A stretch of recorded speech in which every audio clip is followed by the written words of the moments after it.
recording this so we can get back to that a little bit later.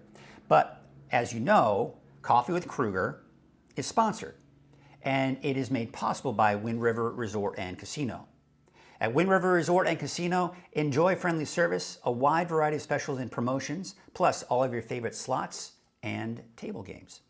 All right, let's go ahead and take a look at your current conditions out there right now. And what we're seeing here is, look at that. There were a lot of lightning strikes again yesterday afternoon for Modoc County, Lassen County. Now here's the good news. That should be it for a while. I'm not anticipating any more thunderstorms here for the higher elevations anytime soon.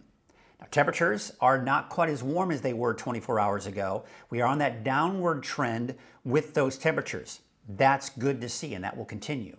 So, temperatures are finally starting to drop today. Yesterday, as I mentioned, was the transition day. It was still very hot out there, but temperatures will continue to drop. The monsoon moisture, it's moving out. So as a result, no more mountain thunderstorms. Most of the thunderstorm activity will stay to our east in Nevada.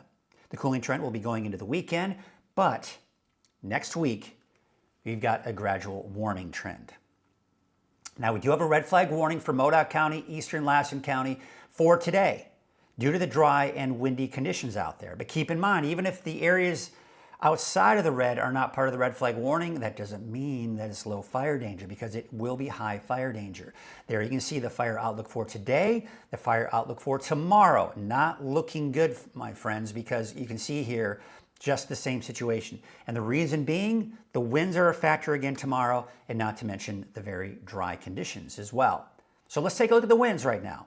You can see, for the most part, they're not bad. However, look at the area of where the park fire is, just northeast of Chico.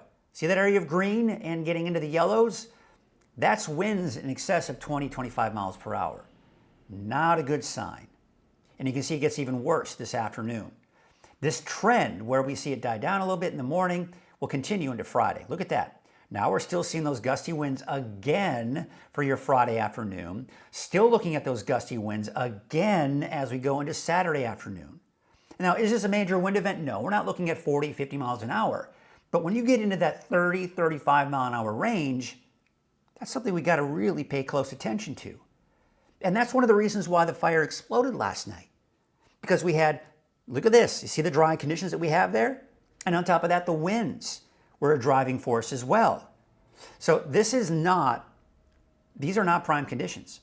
These are really bad conditions for fire and fighting fires, because the fuels, they react immediately to the dry conditions. And when you have those very dry conditions, it doesn't help. Now, look at this. On Saturday, it's still dry. 20% is still very dry, folks, because when you compare it to what we're seeing now, single digits, yeah, it doesn't seem as dry, but it's still very dry. But there looks like some recovery. There may be some improving conditions from at least the drier conditions. Now, looking at the fire weather risk, I mentioned this earlier. This takes three factors into play. Temperatures, so the heat can be a driving force, especially if it's really hot. The humidity, how dry it is, and the winds. If you take out one of those factors, if you see the temperatures drop, as a result, based on this forecast model that we're seeing here, it drops and lowers the fire weather risk. But that doesn't mean it's low. We were in the reds, which means the extreme, because it was so hot the last few days.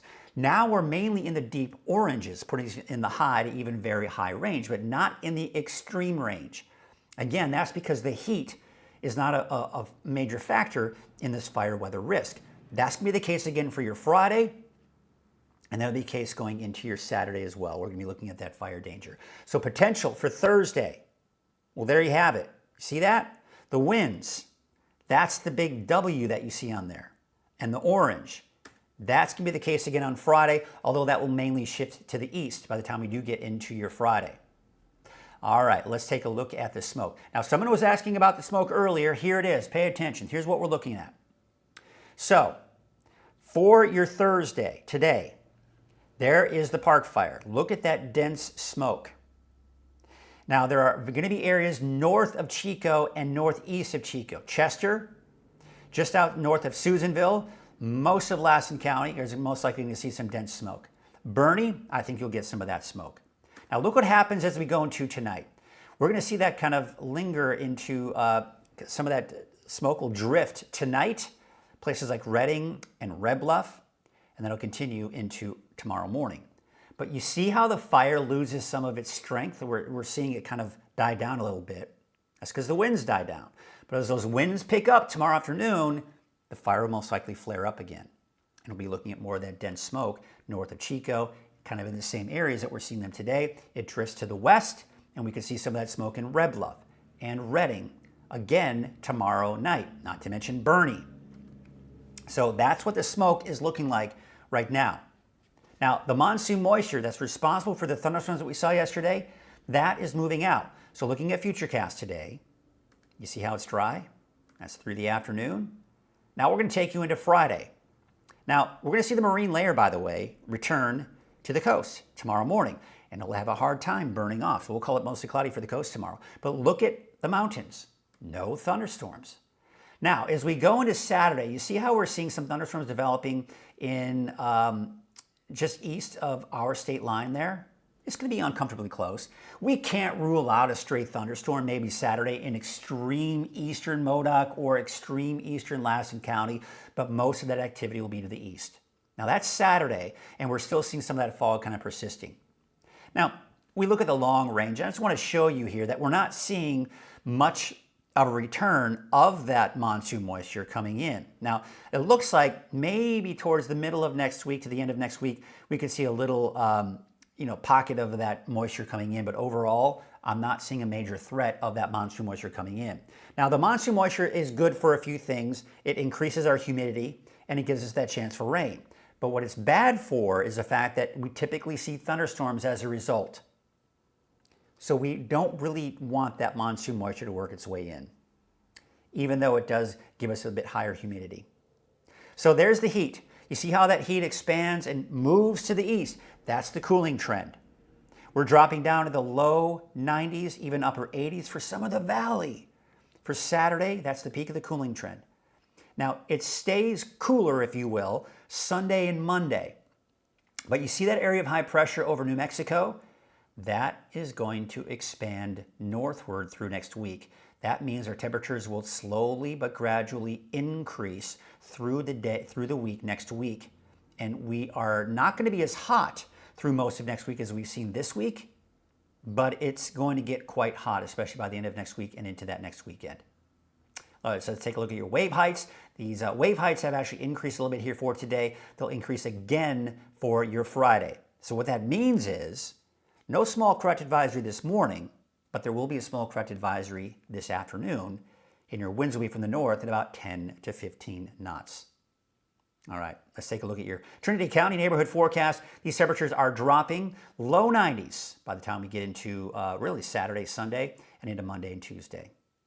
There you can see, of course, we're looking at Trinity County and temperatures dropping there. Really, the overall trend for everyone minus the coast, temperatures dropping into the weekend, increasing through next week. There's a look at Redway at 90, 75 degrees for Red Crest, and there you can see Ferndale, 63, 66 degrees in Rio Dell, and 66 degrees in Fortuna. There's a look at your North Coast forecast, Hoopa, temperatures dropping there.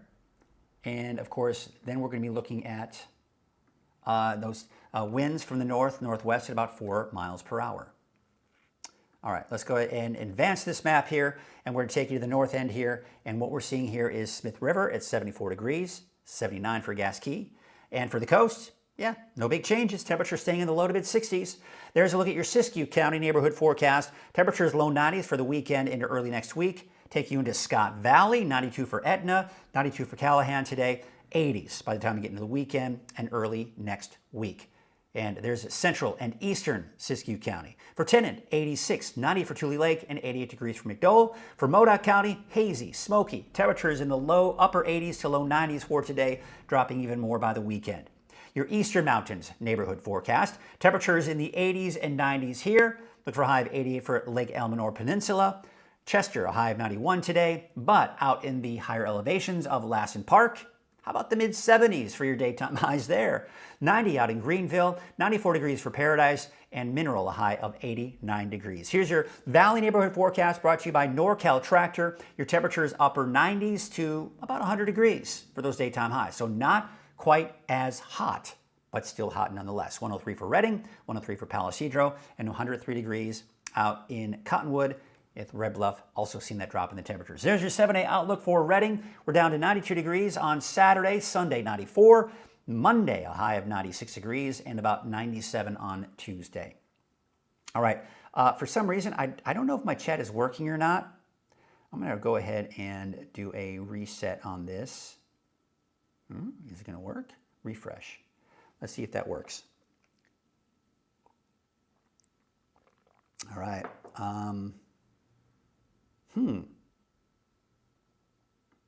Did we lose the stream? I don't think so. Doesn't look like it. All right, here's what we're going to do. For those of you that are just coming in, here's what we're going to do. I am going to take you back up to the fire section here of where I'm covering the fires. And let's get to it. Let's talk about those fires again, shall we? Let's get right to it. I'm going to start with the fire tracker right here. Now, again, I want you to do this. I want you to interact. If you're watching and you want to know some information, you want to ask a question about these fires, let me know in the comments section and I'll see if I can address that. Again, I don't see anything coming in on the chat. That concerns me a little bit because I may not see it.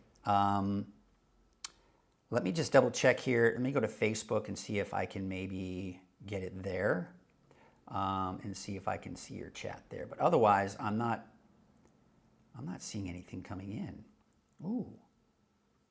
Did we lose it? Let's forgive me here. I need to double check to make sure everything's okay here. Boy, oh boy. Let's refresh it and see if that comes in. All right, we are. And we do have some comments that are coming in. I don't see if I see any recent ones. Okay, so maybe there have been some new ones that came in. Let me just kind of check. Yes, we do. Okay, good. They are working. Whew. Okay, so here's what we're going to do. We're taking it back to the Shelley fire. So, and this is something I mentioned earlier. One of the things that I don't like seeing here is the last several days, I've been looking at this map. This is the satellite detecting heat signatures, okay? It's detecting those heat signatures, and when you see red, that's most recent. That means in the last 6 hours or so, we've seen activity from the fire. The last 3 or 4 days, I haven't seen any red, yellows, or oranges. It's been all gray, meaning 5, 6, 7 days old. Now we're looking at some recent activity, unfortunately, from that. So I don't like seeing that, but the good news is we've seen better containment on the Shelley fire. Here's the Hill fire, no recent activity there. That's good to hear. We take a look at the Mill fire, also no recent activity coming in. However, this is the part that we have to pay close attention to, and that is the Park fire. You see that little orange dot northeast of Chico that started in northeast Bidwell Park? That's where the fire started. Right, so that was yesterday afternoon. From there, you can see how it expanded northeastward and then just northward. It exploded last night. We saw the winds pick up. We saw the humidity very low, didn't see much recovery, and it worked northward. Now, here's the thing. No confirmed reports of any homes or structures that have been burned down, but most likely, if there were structures within that path, there's a very good chance it did not make it through the fire. That being said, this is a very rural area where we're seeing this fire. It's hugging the valley. So, where we're seeing the biggest concern and biggest threat is to the north side of the fire and the east side of the fire, not necessarily the west side of the fire facing the valley. But we'll take a look at that here in a second. Let's take a look at the fire perimeters. So here you can see the Shelley fire again. It was 62% containment yesterday. Today, this morning, it's at 66% containment. We take you out to the Hill fire. It has grown, but we haven't seen some of that recent activity. The area where you see the kind of the lighter shade of red, that means that the fire has grown to the east, bringing it a little bit closer to Burnt Ranch, now at about 7 miles, Willow Creek about 8.1 miles. Taking a look at the Mill fire and the Smith fire, part of the Gold Complex. Now, the Mill fire did grow to just under 3,000 acres, 0% containment. The Smith fire has not grown, but still at 56% containment. The north end of the Mill fire is 4.8 miles from Portola. The west side of the Mill Fire is 25.3 miles from Quincy, and the Smith Fire is about 2.4 miles from Portola. Let's kind of give you an idea there. I wanted to show you this because the radar, what it does, we use it for rain, obviously, right? But this loop here is showing when the fire did explode and really expanding and just grow. Where you start seeing yellows at the very beginning, see the yellows there? That's when the fire really began to expand. That's picking up on debris, ashes, the works, okay? And you can still see that here this morning. As you can see, it's kind of mainly moving to the north and northeast. So that's something we're looking at here. Or let's take a look now at watch duty, and we're going to take a look at the park fire. And this is something I showed you a little bit earlier. We'll try to zoom this in a little bit closer. There we go. And what I want to show you here again is where the park fire started. And in northeast Bidwell Park. That's why it's called the park fire. So the very southern tip of the fire, where it started, looks to be, we're zooming in here a little bit tighter, we're zooming in here a little bit tighter, and you've got the lower trail. You've got a parking lot. Let's zoom it in a little bit tighter. You have got the Yahee Trail. So right around the Yahee Trail, northward into Upper Park Road is where that fire started. Let's work its way northward. You've got the lower trail part of it. You've got the middle trail that is within an upper trail. You've got upper trail as well. So a lot of these trails you may be familiar with in Upper Bidwell Park, right? North Rim Trail. Now, look what happens as we go northward. We're getting into a lot of rural area. We're not seeing much in the way of homes or anything of that nature. Now, there may be some that I don't know about, but you can clearly see that. This right here is an image taken before this camera went down. That was last night, about 11 hours ago. Look at that fire. It is raging, folks. This fire is no joke. It very quickly exploded and worked its way northward last night. And this is what we're looking at right now with that fire. Okay, that's not right now. That was 11 hours old. Most likely it's not quite raging like that. There's Richardson Springs, okay? We've also got Cohasset Road getting within that. That is east of course, Chico, northeast of Chico. All right, so basically on Highway 99, there you can see Kiefer Road. That's where you have an evacuation warning. Be prepared to leave. An evacuation order, it does include the municipal airport, Chico Municipal Airport. Okay? That is where you have an evacuation order. You need to be gone. Then we go into, I just need to make sure that I have the name of this right. I'm going to zoom in here a little bit closer. Meridian Road. So from Highway 99 to Meridian Road is where you have the evacuation order east of Meridian Road. Evacuation order. That means you need to be gone. And then it heads into Tehama County line. Barber Road, the evacuation order. Let's take a look at this camera. This is just looking at some of the smoke that we are seeing from the fire itself. Now again, the main fire is within the foothills, just hugging the valley. So as you look over that ridge, you will probably start to see flames and smoke in there as well. Let's take a look at Campbell Mound. Now we kind of start to see kind of taper off a bit as it heads northward. And we're in the Ishii area, for example, where we're seeing some of the fire. But the evacuation order, here's Highway 99. We have got Vina. To the east of Vina on Highway 99, there is an evacuation warning. There is also an evacuation order in Tehama County, just northeast of Vina, east of Highway 99. Copeland, east of Highway 99, there is an evacuation warning there. We've got Tehama and Vina Road. That is where you're looking at the evacuation warning. Los Molinos, you are just outside of that evacuation warning. To the east of Los Molinos is where mainly that evacuation warning is. We take you up northward, Dairyville, east side of Dairyville within the evacuation warning. Bray Avenue is where we're kind of looking at here. Now we're getting into Red Bluff, okay? East of Red Bluff, Hogsback Road, southeast of Hogsback Road, is where you have the evacuation warning. Okay, now again, I'm not going to go into too much more detail on that. I just wanted to show you that fire perimeter on where it is and what it's impacting. So where you have the evacuation warning, still far away from that perimeter. But most likely, we're going to see growth here throughout the day today as those winds begin to pick up. So now the next question is, where is your evacuation order warning? Where's your order? Where's all of that stuff? Okay, so what we're going to do here is I'm going to take you, and I want to show you this too. This is very interesting. Let's take a look at the latest image here so we can see some of the latest activity. Overnight, there you can see it exploding and still very active. Again, overnight, you see how it's expanding northwestward.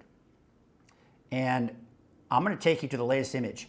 We're still seeing a lot of bright oranges on there, folks, meaning the fire is still burning very hot and the fire is still very active. Now, as I mentioned earlier, the biggest concern is to the north and east of the fire. So when you look at this and you look at where the fire perimeter is, where are most of the warnings and orders? Well, to the north and east of that fire. And that's the direction that the fire will most likely grow. So this is a serious fire that we need to really pay close attention to. Now I want to show you something because you're probably saying, well, where's my evacuation order? Where's my warning? What's my zone? I'm going to take you to weathernorcal.com. From weathernorcal.com, I want you to scroll, excuse me, and we're going to go into fire danger right here. We're going to click on that. Now, this will take you to a one-stop shop. You've got watch duty at the very top. You've also got all kinds of other information, and you have got what's labeled as Zone Haven, but now is the Genesis Project. Now, if you are in Tehama County, you want to go to the Genesis Project, and you can click on this map right here, and it will show you where your warning is. In fact, I'm going to click Source right here. We can even just click on this. Let's zoom it in on Tehama County. You see the warnings are, and the evacuation orders and warnings are popping up there, but not in Butte County. There's a reason for that. Let's take you down to the bottom of the page. Go here, Butte County. Click on that. It'll take you to a website, the Butte County website, Evacuation Maps, Community Evacuation Maps. Click on that. Then at the top, you'll see Evacuation Zone Map under Community Evacuation Maps. Click on that. This will then ask you to proceed, and then it will click on a new map, and you can see all of the orders and warnings right there. So that's what I want you to do if you're not sure where your zone is. Go to weathernorcal.com and follow the directions that I gave you, and that's what you need to do. All right, that's going to do it for us, folks, here. We are going to call it a morning. We covered the fire twice this morning, gave you your latest forecast right here in Coffee with Krueger, and I hope you're able to find this information useful. I will, unfortunately, be gone tomorrow morning. We are going to be heading back home sometime tomorrow, and I need to make sure that I have plenty of rest. I may, depending on how things go, I may at the very least do a Coffee with Krueger tomorrow morning. We'll see where that goes. But Brian Wilson will be filling in for me, doing the morning update. He will be doing the noon update and the evening update, and of course the weekend as well. But if need be, I will be here tomorrow morning, right here still in Baja, and I'll cover those fires for you again. In fact, I have a feeling I may still have to do that. All right, folks, that's going to do it for us this morning. Thoughts and prayers to all of you that are impacted by the fire, and of course the firefighters. We can only hope for the best. Always remember, you can always check the latest on the fire from weathernorcal.com. Click on the weather section and you'll get all the latest information. Thank you all so much for watching, and I hope you all have a great day. We'll see you soon.